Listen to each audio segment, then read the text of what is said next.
Mulțumim Domnului pentru prezența Lui în dimineața aceasta printre noi. Ceea ce dă farmecul întâlnirii noastre e tocmai prezența Lui. De aceea îl slăvim pe El. Permiteți-mi în dimineața aceasta să am câteva gânduri pentru dumneavoastră. Mă uit și la ceas.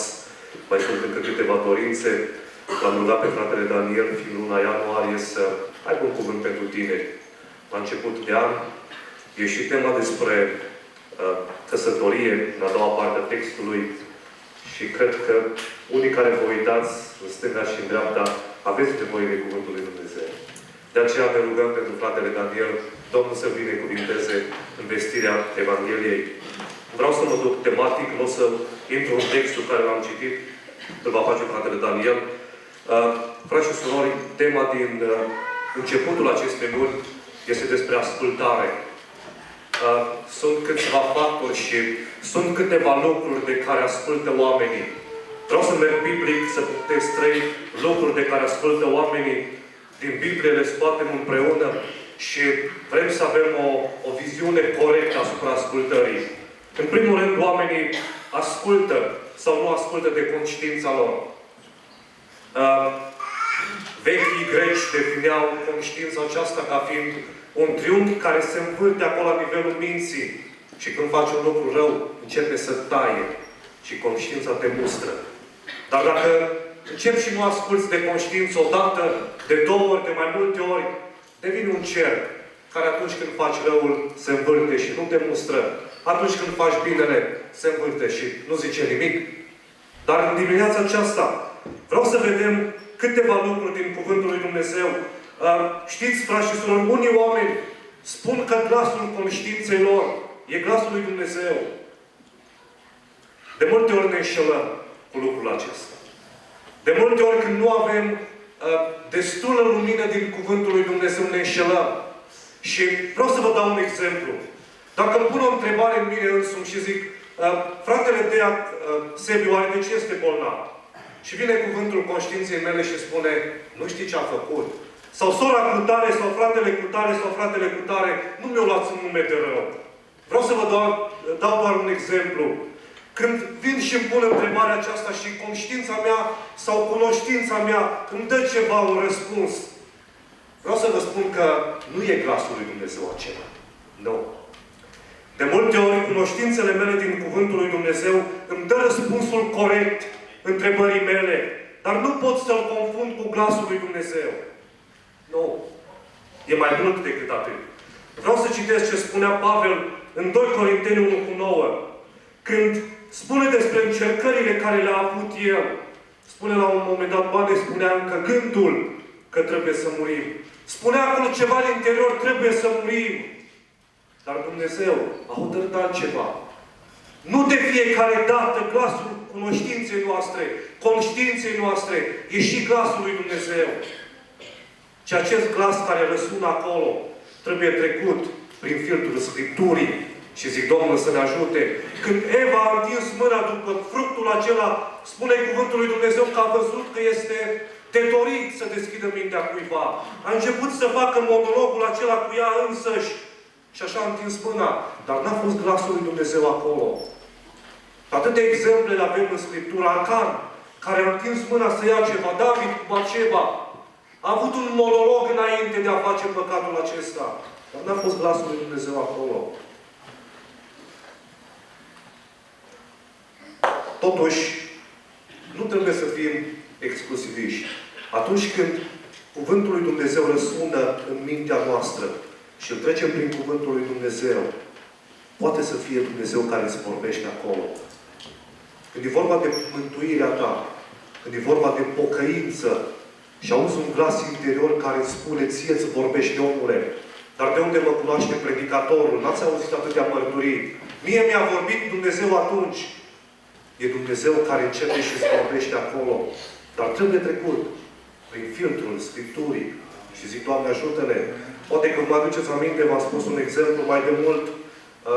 Eram în facultate și ne spunea un coleg că a fost la evangelizare și a întârziat puțin. Era un predicator la Amvon și zice, fraților, mi-a vorbit Dumnezeu să merg în gară să pun mâna pe primele 2 valize care le văd acolo. M-am dus, le-am luat Și zice, m-am uitat în spate și dușmanul după mine, Doamne, ce să fac?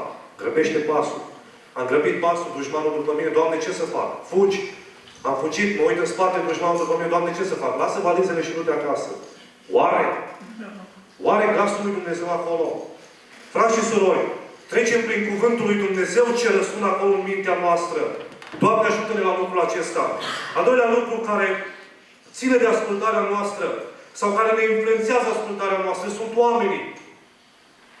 Dacă ascultăm de glasul conștiinței noastre și îl trecem prin lumina Evangheliei, zic, Doamne, slăvit să fie numele Tău.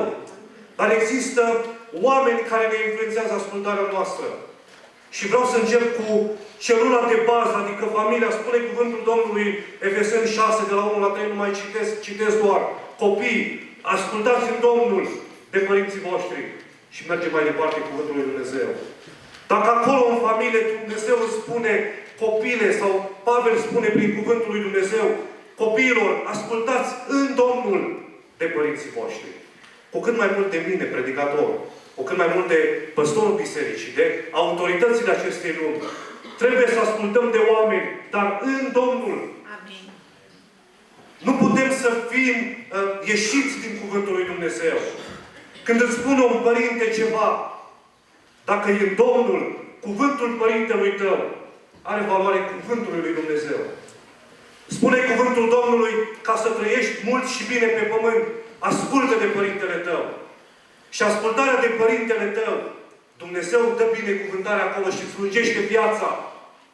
Și ai o viață lungă și fericită.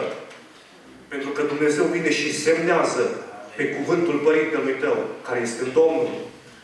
Atunci când predicatorul predică de aici și cuvintele lui sunt în Domnul, poți să ai viață veșnică sau poți să te joci cu mântuirea ta, pentru că n-ai ascultat de cuvântul lui.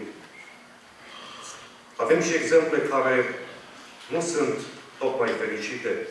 Amnon a avut un prieten pe care a ascultat, Ionadab. Și când omul acesta a spus, nu știu cum să fac, a venit prietenul lui și l-a sfătuit rău. Și a ascultat de el.